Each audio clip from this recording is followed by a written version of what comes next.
Hi all, welcome back to my YouTube channel. ഇത് നമ്മുടെ part 3 ആണ്. എൻ്റെ ലൈഫ് സ്റ്റോറി പറഞ്ഞുകൊണ്ടിരിക്കുകയാണ്. കഴിഞ്ഞ വീഡിയോയിൽ ഞാൻ ദുബായിലേക്ക് എത്തിയത് വരെയാണ് സ്റ്റോപ്പ് ചെയ്തിട്ടുണ്ടായിരുന്നത്. അതിൻ്റെ മുന്നത്തെ വീഡിയോയിൽ എൻ്റെ എഡ്യൂക്കേഷൻ ജേണി, എനിക്ക് കിട്ടിയ സപ്ലികളുടെ കാര്യം, ഞാൻ എങ്ങനെയാണ് ബിടെക് പാസ്സായെന്നും ബിടെക് സബ്ജക്റ്റ് എങ്ങനെ എടുത്തതെന്നൊക്കെയാണ് ഫസ്റ്റ് പാർട്ടിലുള്ളത്. സെക്കൻഡ് പാർട്ടിൽ ഇങ്ങോട്ട് വന്നിട്ടുള്ള കാര്യങ്ങൾ, ആഫ്റ്റർ ബിടെക് കഴിഞ്ഞിട്ട് ഞാൻ ചെയ്ത ഇൻറ്റേൺഷിപ്പിനെ പറ്റിയിട്ടാണ് പറഞ്ഞത്. കോഴ്സ് പൈത്തൺ ആയിരുന്നു. അങ്ങനെ ഇങ്ങോട്ട് വരാൻ വേണ്ടിയിട്ട് വിസ എടുത്തു. വിസയ്ക്കുള്ള കോസ്റ്റ് വന്നിട്ടുണ്ടായിരുന്നത് അന്നത്തെ 14,000 രൂപയായിരുന്നു കേട്ടോ. 2022 കാര്യമാണ് ഞാൻ പറയുന്നത്. ടിക്കറ്റിന് ഒരു 16,000 ആയിരുന്നു.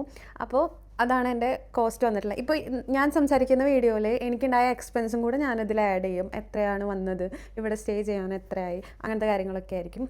അത് കഴിഞ്ഞിട്ടുള്ള ഇങ്ങോട്ട് വന്ന് ലാൻഡ് ചെയ്യുന്ന സമയത്ത് ഞാൻ അധികം ഡ്രസ്സൊന്നും വാങ്ങിച്ചിട്ടുണ്ടായിരുന്നില്ല നാട്ടിൽ നിന്ന്. അമ്മ എനിക്ക് ഒരു ലൈറ്റ് ഗ്രീൻ കളറിൽ ഒരു ഷർട്ടും ഒരു പാൻറ്റും ഇൻ്റർവ്യൂ അറ്റൻഡ് ചെയ്യാൻ വേണ്ടിയിട്ട് ഉള്ള രണ്ട് ആവശ്യമായിട്ടുള്ള സാധനങ്ങൾ മാത്രമേ ഞാൻ കൊണ്ടുവന്നിട്ടുണ്ടായിരുന്നുള്ളൂ. അപ്പോൾ അത് വാങ്ങിച്ചു തരുന്ന സമയത്ത് എനിക്ക് ഭയങ്കര ഇമോഷണലായിരുന്നു. നിനക്ക് എന്തെങ്കിലും വേണോ എന്നൊക്കെ ചോദിച്ചിട്ടുള്ള കുറേ നിമിഷങ്ങൾ അമ്മ എൻ്റെ അടുത്ത് ഉണ്ടായിരുന്നു. നമ്മൾ പെട്ടി വാങ്ങുന്ന കാര്യങ്ങളാണെങ്കിലും, അപ്പുറത്തെ സൈഡിൽ അമേരിക്കൻ ടൂറിസ്റ്റിൻ്റെ പെട്ടി ഉണ്ടായിട്ടും ഞാൻ അമ്മയുടെ അടുത്ത് പറഞ്ഞു, നോർമൽ എന്തെങ്കിലും ഒരു പെട്ടി മതി, നമുക്കത് കൊണ്ടുപോകാം. അന്ന് എനിക്കിപ്പോഴും ഓർമ്മയുണ്ട് കേട്ടോ. നമ്മുടെ സൂട്ട് കേസിന് 1,200 രൂപയുടെ സൂട്ട് കേസും പിന്നെ ഒരു ഡ്രസ്സ് ആണ് ഞാൻ പൈസ കൊടുത്ത് അമ്മ എനിക്ക് വാങ്ങിച്ചു തന്നത്. ഇങ്ങോട്ട് വരാനുള്ള ചിലവിൽ കയ്യിൽ കുറച്ച് പൈസ വെക്കണം എന്നുള്ള ബുദ്ധിയോ, ഇവിടെ ചിലവിന് പൈസ ഉണ്ടാക്കണം, ചിലവിന് പൈസ വേണം എന്നിട്ടുള്ള ബോധമൊന്നും എനിക്കുണ്ടായിരുന്നില്ല. അങ്ങനെ നാട്ടിലെ ഒരു 50,000 രൂപ അമ്മ എനിക്ക് പലിശയ്ക്ക് വാങ്ങിച്ചിട്ടാണ് എനിക്ക് തന്നിട്ടുണ്ടായിരുന്നത്. എനിക്കിപ്പോഴും ആ കാലം ആലോചിക്കുമ്പോൾ ഒത്തിരി സങ്കടമാവാറുണ്ട്. ചില സമയത്തൊക്കെ ഞാനിങ്ങനെ നൈറ്റ് കിടക്കുന്ന സമയത്ത് ഇങ്ങനെ ആലോചിക്കാറുണ്ട്, അമ്മ അന്ന് എനിക്കൊരു ചാൻസ് തന്നില്ലെങ്കിൽ ഒരിക്കലും നമ്മളിങ്ങനെ ഇരുന്ന് സംസാരിക്കില്ല, എനിക്ക് നിങ്ങളുടെ അടുത്ത് ഇങ്ങനെ സംസാരിക്കാൻ പറ്റില്ല. അങ്ങനെ ആ ഒരു എമൗണ്ട് മാത്രമേ ഉണ്ടായിരുന്നുള്ളൂ. ഇങ്ങോട്ട് കറൻസിയിൽ കൺവേർട്ട് ചെയ്ത സമയത്ത് 2,200 ദിർഹംസ് ആയിരുന്നു അന്ന് ആ ഒരു റേറ്റ് ഉണ്ടായിരുന്നത്. അങ്ങനെ അങ്കിൾ എന്നെ പിക്ക് ചെയ്യാൻ വന്നിട്ടുണ്ടായിരുന്നു. എനിക്ക് അവരറിയാമെന്നെങ്കിലും ഞാൻ അവരുടെ അടുത്ത് അങ്ങനെ സംസാരിക്കുന്ന ഡെയിലി കോൺവെർസേഷനോ എന്തെങ്കിലും ഒരു പരിപാടി ഉണ്ടാകുന്ന സമയത്ത് ഞാൻ കാണുന്നല്ലാതെ ഞാനങ്ങനെ അധികം മിങ്കിൾ ചെയ്തിട്ടില്ല. പക്ഷേ എനിക്ക് വേറെ ഓപ്ഷൻ ഉണ്ടായിരുന്നില്ല. എന്നിട്ട് ഞാൻ സ്റ്റേ ചെയ്തിരുന്നത് ഉമ്മൽക്കോയിലായിരുന്നു കേട്ടോ. അപ്പോൾ നമ്മൾ ഫ്ലൈറ്റ് ഇറങ്ങി ലാൻഡ് ചെയ്ത് വന്നിട്ട് ഞാൻ വണ്ടിയിൽ പോകുമ്പോൾ കാണുന്നത് മൊത്തം 2 സൈഡിലും മരുഭൂമിയാണ്. അപ്പോൾ ഇങ്ങനെ പോകുന്ന സമയത്ത്, കാറിൽ പോകുന്ന സമയത്ത് അങ്കിൾ എൻ്റെ അടുത്ത് പറഞ്ഞു, അലീന നിനക്ക് ഭാഗ്യമുണ്ട്, ദേ ഒരു ഒട്ടകം വന്നു. അപ്പോൾ ഞാൻ വെച്ചു, ഞാൻ മനസ്സിൽ കരുതിയ ദുബായ് ഇങ്ങനെയേ അല്ലായിരുന്നു കേട്ടോ. ദുബായ് എന്ന് പറഞ്ഞിട്ടുള്ളത് അതൊരു എമിറേറ്റ് ആണെന്നും എനിക്കറിയണ്ടായിരുന്നില്ല.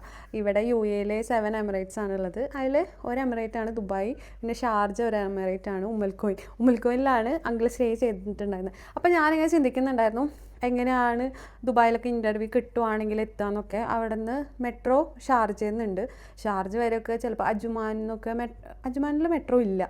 ബസ് ത്രൂ ഒക്കെ ഇവിടെ RTA എന്നാണ് ഇവിടുത്തെ ട്രാൻസ്പോർട്ടേഷൻ്റെ കാര്യങ്ങളിലൊക്കെ പറയാം.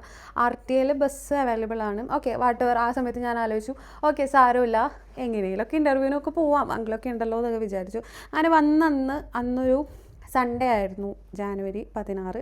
സൺഡേ ആയി കഴിഞ്ഞ് നെക്സ്റ്റ് ഡേ എനിക്ക് സിമ്മ് നമ്മളിവിടെ വന്നിട്ട് എയർപോർട്ടിൽ നിന്ന് തരും, അല്ലാണ്ട് തന്നെ നമ്മൾക്ക് പാസ്പോർട്ട് വെച്ചിട്ട് പോയി എടുക്കുകയും ചെയ്യാം. അങ്ങനെ ഞാൻ നെക്സ്റ്റ് ഡേ പോകാമെന്ന് പറഞ്ഞപ്പോൾ അങ്കിളിന് വർക്ക് ഉണ്ടായിരുന്നു. അപ്പോൾ ആൻറ്റിയായിട്ട് ഞാൻ അങ്ങനെ പോയില്ല. ഞങ്ങൾ ഒരു ഡേയും കൂടെ ഞാൻ നിന്നു. നെക്സ്റ്റ് ഡേ എടുക്കാമെന്ന് വെച്ചു. അന്നും ഇതുപോലെ എന്തൊക്കെ കാരണമായിട്ട്. അപ്പോൾ ഞാൻ വന്ന സമയത്ത് ഇവിടെ എല്ലാം എനിക്ക് ഫസ്റ്റ് ടൈം ആയതുകൊണ്ട് ഭയങ്കര ഡിഫറെൻ്റ് ആയിരുന്നു. നമ്മുടെ നാട്ടിലെ പോലെയല്ല ഇങ്ങനെ പ്രോപ്പറായിട്ട് ഓരോ കാര്യങ്ങൾ കാണുമ്പോൾ ഒരു രസമൊക്കെ തോന്നി കേട്ടോ. ഫസ്റ്റത്തെ ഇമ്പ്രഷനാണ്. പക്ഷേ ഞാൻ വീട്ടിലെല്ലാവരും മിസ് ചെയ്യുന്നുണ്ട്. എനിക്ക് അറിയില്ല, ഭയങ്കരമായിട്ട് ഒറ്റയ്ക്കായ പോലെ ഒരു തോന്നലുണ്ടായിരുന്നു കേട്ടോ നാട്ടിൽ നിന്ന് ഇങ്ങോട്ട് വരുന്ന സമയത്ത്. അങ്ങനെ ഇവിടെ സ്റ്റേ ചെയ്തിട്ട് ഫസ്റ്റ് ഞാൻ ചെയ്തത് സിം എടുക്കുമായിരുന്നു. ഞാൻ എൻ്റെ പാസ്പോർട്ട് കൊടുത്തിട്ട് സിം എടുത്തു. ഇവിടെയുള്ള സിമ്മ് എത്തിസലാത്ത്, ഡു, പിന്നെ വേർജിൻ സിമ്മാണ്. വേർജിൻ സിമ്മൊന്നും ഞാൻ യൂസ് ചെയ്തിട്ടില്ല. ഡു നല്ലതാണ്, എത്തിസലാത്ത് നല്ലതാണ്. അങ്ങനെ എത്തിസലാത്താണ് ഞാൻ എടുത്തത്. എത്തിസലാത്ത് എടുത്തു കഴിഞ്ഞിട്ട് ആ സമയത്ത് അങ്കിളുടെ വീട്ടിൽ അങ്കിളുടെ സിസ്റ്ററിൻ്റെ മോളുണ്ടായിരുന്നു. അവൾ ജോബ് നോക്കുമായിരുന്നു. അവൾ എന്നെക്കാളും മൂത്തതാണ്. നമ്മൾ രണ്ടുപേരും ജോബ് അവൾ ഓൾറെഡി വന്നിട്ട് കുറച്ച് നാളായിട്ടുണ്ടായിരുന്നു. അപ്പോൾ അവൾക്ക് ഇൻ്റർവ്യൂ കോൾസ് ഒന്നും വരുന്നില്ല എന്നൊക്കെ അറിഞ്ഞപ്പോൾ എനിക്ക് ഭയങ്കര ടെൻഷനായിരുന്നു. അയ്യോ ഇനി എന്ത് ചെയ്യും എന്നൊക്കെ ആലോചിച്ചിട്ട്. അങ്ങനെ നമുക്ക് ഫോൺ നമ്പർ വെച്ചിട്ടാണ് CV ഉണ്ടാക്കാൻ പറ്റുള്ളൂ. നമ്മൾ ഫോൺ നമ്പർ അതിൽ കൊടുക്കണമല്ലോ. അങ്ങനെ നമ്മൾ എത്തിസലാത്തിന് സിമ്മൊക്കെ എടുത്ത് CV ഉണ്ടാക്കാൻ തുടങ്ങി. CV ഉണ്ടാക്കുന്ന സമയത്ത് ഇപ്പോൾ കുറേ ഓട്ടോമാറ്റിക്കലി വരുന്ന AI ടൂൾസ് ഉണ്ട്. അന്ന് അതുണ്ടായിരുന്നില്ല. അത്ര ഉണ്ടായിരുന്നില്ല. എനിക്കിപ്പോഴും ഓർമ്മയുണ്ട്, www.goodcv.com ആ ഒരു വെബ്സൈറ്റ് കയറിയിട്ടാണ് ഞാൻ CV ഉണ്ടാക്കുന്നത്. അന്ന് CV ഉണ്ടാക്കി തരാനൊന്നും ആരുമില്ല. നമ്മുടെ നാട്ടിലെ ടൈപ്പിംഗ് സെൻറ്ററിലൊക്കെ പോയി കഴിഞ്ഞാൽ നമുക്ക് കിട്ടുമല്ലോ. അതാണെങ്കിൽ ഞാൻ ചെയ്തുമില്ല. അപ്പോൾ ഇങ്ങനെ ഓരോന്നൊക്കെ റെഫർ ചെയ്ത് ഫ്രീ ആയിട്ടുള്ള സൈറ്റൊക്കെ നോക്കി CV ഒക്കെ ഉണ്ടാക്കി അതിൻ്റെ അടിയിൽ ആ സൈറ്റിൻ്റെ പേര് വരും, അതൊക്കെ എടുത്ത് ടൂൾ വെച്ച് മാച്ച് അങ്ങനെയൊക്കെയാണ് CV ഉണ്ടാക്കുന്നത്. CV ഉണ്ടാക്കിയിട്ട് അപ്ലൈ ചെയ്യാൻ തുടങ്ങി. അന്നോട്ടേ തുടങ്ങിക്കഴിഞ്ഞിട്ട് ഒരു 5 days കഴിഞ്ഞപ്പോൾ എനിക്ക് ഇൻ്റർവ്യൂ കോൾസ് വരാൻ തുടങ്ങി.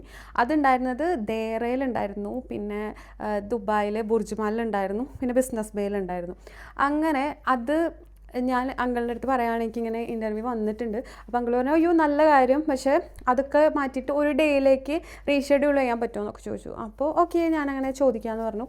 അങ്ങനെ എനിക്ക് ഫസ്റ്റ് ദേറയിലായിരുന്നു ഇൻ്റർവ്യൂ. ഞാൻ പക്ക ഫോർമൽസൊക്കെ ഇട്ടിട്ടാട്ടോ പോയത്. നമ്മളിപ്പോൾ ദുബായിൽ വരുമ്പോൾ എന്തായാലും ഫോർമൽ ഡ്രസ്സ് ഇട്ടിട്ട് വേണം ഇൻ്റർവ്യൂ ഒക്കെ അറ്റൻഡ് ചെയ്യാൻ വേണ്ടി. അതൊരു ഗുഡ് ഇംപ്രഷൻ ആയിരിക്കും കൊടുക്കുന്നുണ്ടായിരിക്കുക.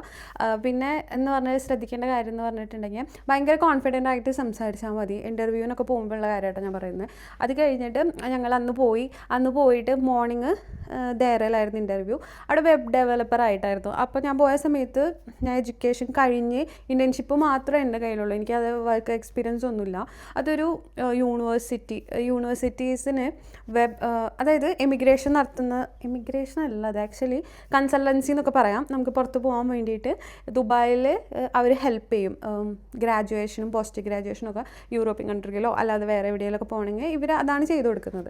അപ്പോൾ അതിൻ്റെ വെബ് ഡെവലപ്പർ ആയിട്ടാണ്, ആ കമ്പനിയുടെ വെബ് ഡെവലപ്പർ ആയിട്ടാണ് അവർ നമുക്ക് വേക്കൻസി പറഞ്ഞിട്ടുണ്ടായത്. അപ്പോൾ എനിക്ക് വെബ് ഡെവലപ്പിംഗ് അത്ര ഇഷ്ടമല്ല, പക്ഷേ ട്രൈ ആക്കി നോക്കാമെന്ന് വെച്ച് പറഞ്ഞു.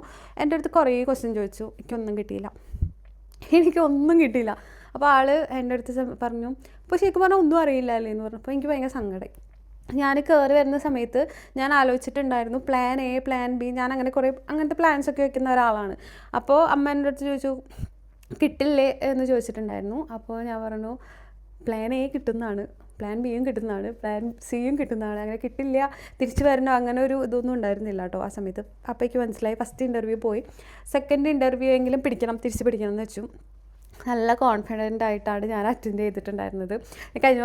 കഴിഞ്ഞ 4 വർഷമായിട്ട് വർക്ക് ചെയ്ത കമ്പനിയുടെ കാര്യമായിട്ടാണ് ഞാൻ പറയുന്നത്. ഞാൻ കയറിപ്പോയി, അവിടെ PR ഒരു മലയാളിയായിരുന്നു. അപ്പോഴേക്ക് കുറച്ച് സമാധാനമായി. ഞാൻ ഫസ്റ്റ് മലയാളിയാണോ എന്ന് എൻ്റെ ചോദിച്ചപ്പോൾ ഞാൻ ആദ്യം മലയാളിയാണ്, കുഴപ്പമൊന്നുമില്ല പേടിക്കേണ്ട, ഇൻ്റർവ്യൂ ഒക്കെ പോയി അറ്റൻഡ് ചെയ്തോന്ന് പറഞ്ഞു. അങ്ങനെ ഞങ്ങളുടെ ടെക്നിക്കൽ ഹെഡ്, ഈ കോഡിംഗ് ഒക്കെ ചെയ്യുന്നതിന് ടെക്നിക്കൽ കാര്യങ്ങളെന്നാണ് പറയുക, ടെക്നിക്കൽ ഹെഡ് ഒരു വുമണായിരുന്നു. ആ മാം എനിക്ക് ഇൻ്റർവ്യൂ എടുത്തു, സെൽഫ് ഇൻട്രൊഡക്ഷൻ പറയാൻ പറഞ്ഞു. തലേദിവസം സെൽഫ് ഇൻട്രൊഡക്ഷൻ മൊത്തം ഇരുന്ന് കാണാപ്പാടാക്കിയൊക്കെയായിരുന്നു. ഞാൻ ഭയങ്കരമായിട്ട് ഇംഗ്ലീഷ് സംസാരിക്കുന്ന ഒരു വ്യക്തി ഒന്നായിരുന്നില്ല ആ സമയത്ത്. തട്ടിമുട്ടി കാണാപ്പാടൊക്കെ പഠിച്ച് സംസാരിക്കാൻ പറ്റുന്ന ഒരു അത്ര ടാലൻ്റ് ഉള്ളൂ എനിക്ക് ആ സമയത്ത്. അങ്ങനെ ഭയങ്കര സ്കില്ല് കോഡിങ്ങിലൊന്നും ഉണ്ടായിരുന്നില്ല. അങ്ങനത്തെ ഒരു വ്യക്തി, ഒരു ആവറേജ് കാര്യങ്ങളൊക്കെ ചെയ്യാൻ പറ്റുന്ന ഒരാളായിരുന്നു ആ സമയത്ത് ഞാൻ. അപ്പോൾ സെൽഫ് ഇൻട്രൊഡക്ഷൻ പറഞ്ഞു. അതിൻ്റെ ഇടയിൽ കുറേ തെറ്റുണ്ട് കേട്ടോ.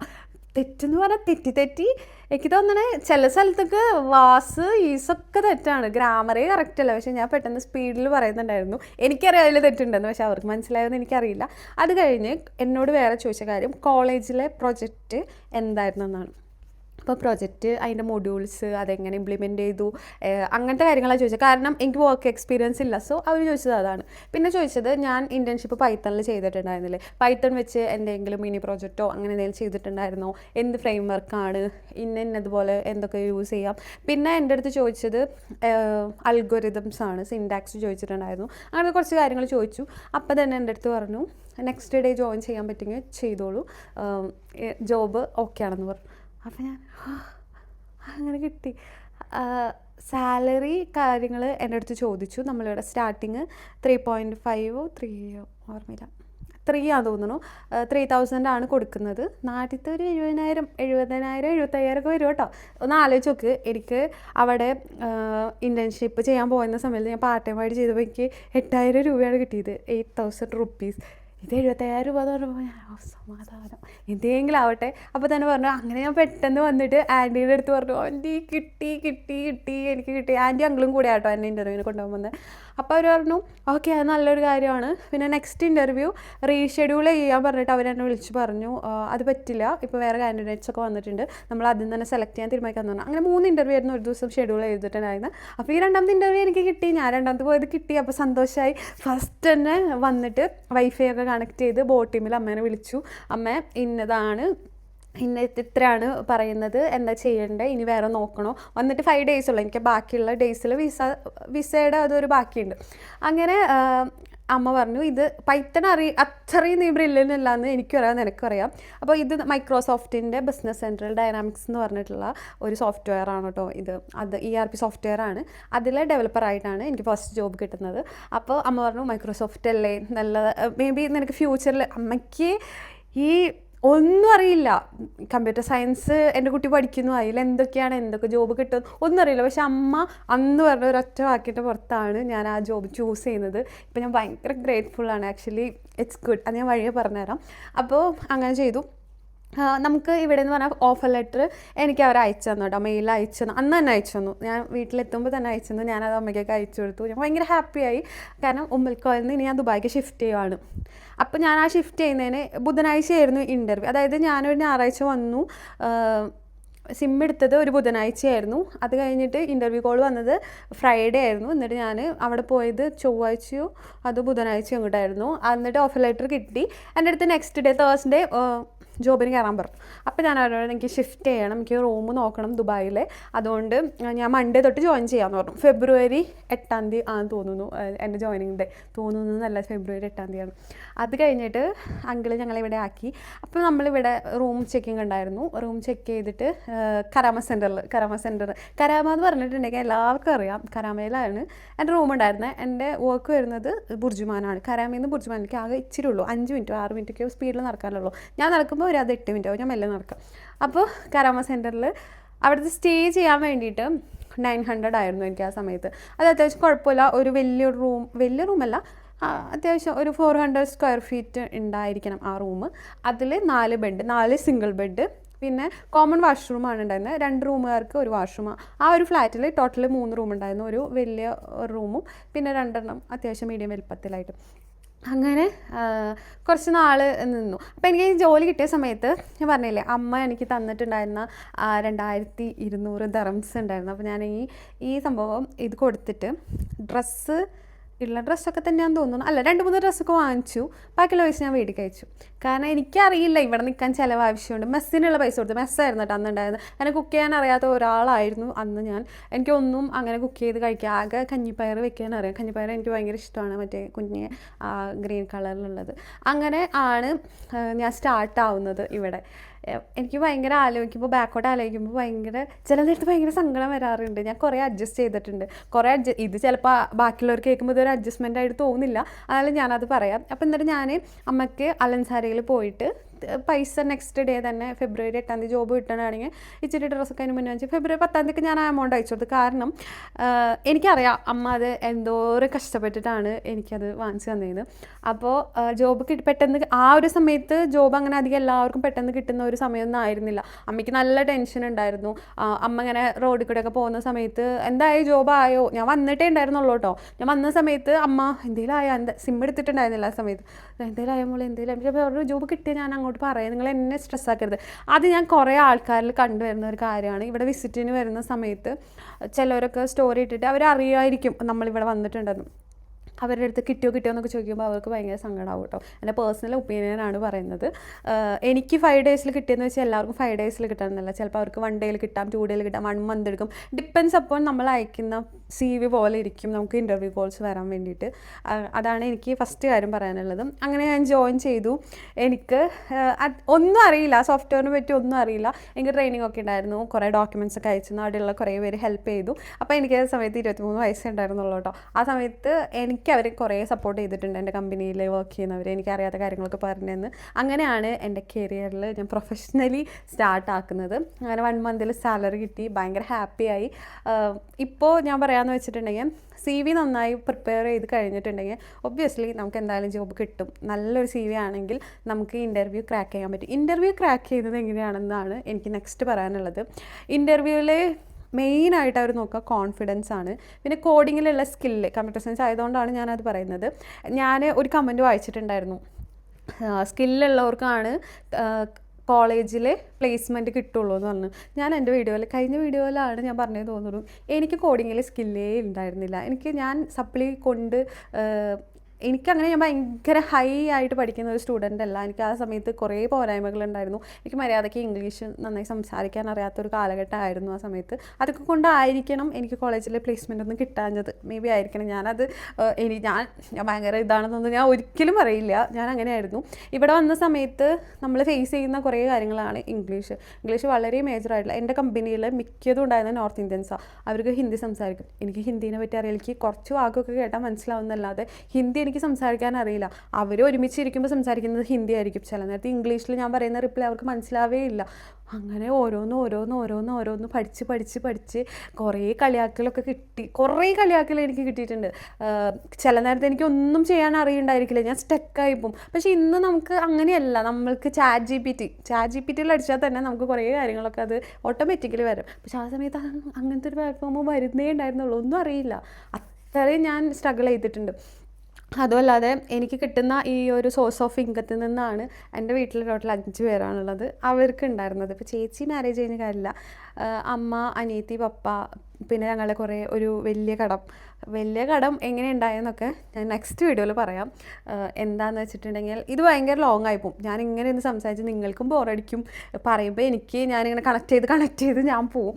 അപ്പോൾ ഇവിടെ വന്നു കഴിഞ്ഞിട്ട് ജോബ് കിട്ടിയിട്ടുള്ള കാര്യങ്ങളാണ് ഞാൻ ഇതിൽ പറഞ്ഞത്. ജോബ് കിട്ടിക്കഴിഞ്ഞിട്ട് ഞാനിവിടെ സ്റ്റേ ചെയ്യാൻ വന്നത് എനിക്ക് വരുന്ന എക്സ്പെൻസും കാര്യങ്ങളൊക്കെ ആയിട്ട് ഞാൻ നെക്സ്റ്റ് വീഡിയോയിൽ ഇടാം. പിന്നെയെന്ന് പറഞ്ഞാൽ നിങ്ങൾ ഇട്ടിരിക്കുന്ന കമൻസൊക്കെ ഞാൻ വായിച്ചിട്ടുണ്ട്. ആ കമൻസൊക്കെ വെച്ചിട്ട് ഒരു വീഡിയോ ഞാൻ ചെയ്യും. അതിൽ കുറേ പേർക്ക് ഡൗട്ടും കാര്യങ്ങളൊക്കെ ഉണ്ട്. അതൊക്കെ ചെയ്യാമെന്ന് വെച്ചാൽ, കാരണം ഇപ്പോൾ ഞാൻ എൻ്റെ ജേണി പറയുന്നതിൻ്റെ ഇടയിൽ അത് വായിച്ച് പറയുമ്പോൾ നിങ്ങൾക്കതൊരു ലിങ്ക് കിട്ടില്ല. അതുകൊണ്ടാണ് ഞാൻ അങ്ങനെ ചെയ്യാത്തത്. നിങ്ങൾ എന്ത് കമൻസ് ഇട്ടാലും ഡൗട്ട് ചോദിച്ചിട്ടുള്ള കമൻസ് ആണെങ്കിൽ ഞാൻ എന്തായാലും എനിക്കറിയാവുന്നതുപോലെ നിങ്ങൾക്ക് പറയും. പിന്നെ ഞാനൊരു കമൻറ്റ് കണ്ടിട്ടുണ്ടായിരുന്നു കേട്ടോ, MG യൂണിവേഴ്സിറ്റിയിൽ പഠിച്ച് 18 സപ്ലി ഉണ്ടായിട്ട് 1 വർഷം കൊണ്ട് എഴുതിയെടുത്തു. നല്ല കാര്യം. അത് എനിക്ക് നിങ്ങളുടെ അടുത്ത് ഭയങ്കര പ്രൗഡായിട്ട് ഞാൻ പറയുന്നതാണ്. നല്ല കാര്യം. ഞാൻ എഴുതിയെടുക്കുന്ന സമയത്ത് ഞാൻ എന്തോരം സ്ട്രെസ് അനുഭവിച്ചിട്ടുണ്ടെന്നേ എനിക്കറിയുള്ളൂ. അപ്പോൾ എനിക്ക് സപ്ലി ഉള്ള ആൾക്കാരുടെ അടുത്താണ് നിങ്ങൾ വിഷമിക്കരുത്, നിങ്ങൾക്ക് എന്തായാലും എഴുതിയെടുക്കാൻ പറ്റും. കാരണം എനിക്ക് അങ്ങനെ എന്നെ അമ്മ മാത്രമാണ് സാരമില്ല എന്ന് എനിക്ക് പറ്റുമെന്നൊക്കെ പറഞ്ഞ് ബാക്കിൽ നിന്ന് സപ്പോർട്ട് ചെയ്തത്. അപ്പോൾ നിങ്ങളും അത് എഴുതിയെടുത്തിട്ടുണ്ടെങ്കിൽ നല്ല കാര്യമാണ്, ഞാൻ അപ്രീഷിയേറ്റ് ചെയ്യണതാണ്. അപ്പോൾ നിങ്ങൾക്ക് എന്തെങ്കിലും ഡൗട്ടൊക്കെ ഉണ്ടെങ്കിൽ കമൻറ്റ് ബോക്സിൽ ഇട്ടാൽ മതി. എല്ലാ കമൻസും, ഡൗട്ടുള്ള കമൻസും ഞാൻ ചെയ്തിട്ടൊരു വീഡിയോ എന്തായാലും ചെയ്യുന്നതായിരിക്കും. അപ്പോൾ നിങ്ങൾക്ക് വീഡിയോ ഒക്കെ ഇഷ്ടപ്പെട്ടെങ്കിൽ ലൈക്ക് ചെയ്യണം, സബ്സ്ക്രൈബ് ചെയ്യണം, എന്നെ സപ്പോർട്ട് ചെയ്യണം. എനിക്ക് എൻ്റെ എക്സ്പീരിയൻസ് പറയുമ്പോൾ നിങ്ങൾക്ക് ആർക്കെങ്കിലും അത് ഉൾക്കൊണ്ടിട്ട് മോട്ടിവേറ്റ് ആയിട്ടുണ്ടെന്ന് പറഞ്ഞിട്ട് കുറേ മെസ്സേജൊക്കെ വന്നിട്ടുണ്ടായിരുന്നു. വളരെ താങ്ക് യു. കുറേ പേര് സ്റ്റക്കായി നിൽക്കുന്നവരുണ്ട്. എനിക്ക് അവർക്ക് വേണ്ടിയിട്ടാണ് ഞാൻ ശരിക്കും പറഞ്ഞാൽ ഈ വീഡിയോ ചെയ്യുന്നത്. ഇതിന് മുന്നേ കുറച്ച് യൂട്യൂബിൽ ഷോർട്സ്, ഇൻസ്റ്റാഗ്രാമിലൊക്കെ ആയിട്ട് ഞാൻ ഓരോന്നും ചെയ്തിട്ടുണ്ടായിരുന്നു. പക്ഷേ അതിനൊരു കണ്ടിന്യൂവേഷൻ ഉണ്ടായിരുന്നില്ല. ഞാൻ എന്താ പറയാൻ വരുന്നതെന്ന് വെച്ചാൽ എൻ്റെ ജേണി, ഞാൻ ഇങ്ങനെയാണ് എത്തിയത്. ഞാനിപ്പോൾ ഇവിടെ വന്നിട്ട് 4 വർഷമായിട്ടോ. എനിക്കിപ്പോൾ 27 വയസ്സ് കഴിഞ്ഞു. ഞാൻ എൻ്റെ ഇപ്പോഴത്തെ എക്സ്പീരിയൻസ് ഞാൻ നിങ്ങളുടെ അടുത്ത് പറഞ്ഞുതരാം, എങ്ങനെയാണ് കാര്യങ്ങളൊക്കെ ആയതെന്ന് പറഞ്ഞുതരാം കേട്ടോ. അതാണ് ഞാൻ മെയിനായിട്ട് ഈ സീരീസ് കൊണ്ട് ഉദ്ദേശിക്കുന്നത്, ഓരോ പാർട്ടായിട്ട്. അപ്പോൾ ഓക്കെ, നെക്സ്റ്റ് പാർട്ടിൽ കാണാം. ബൈ.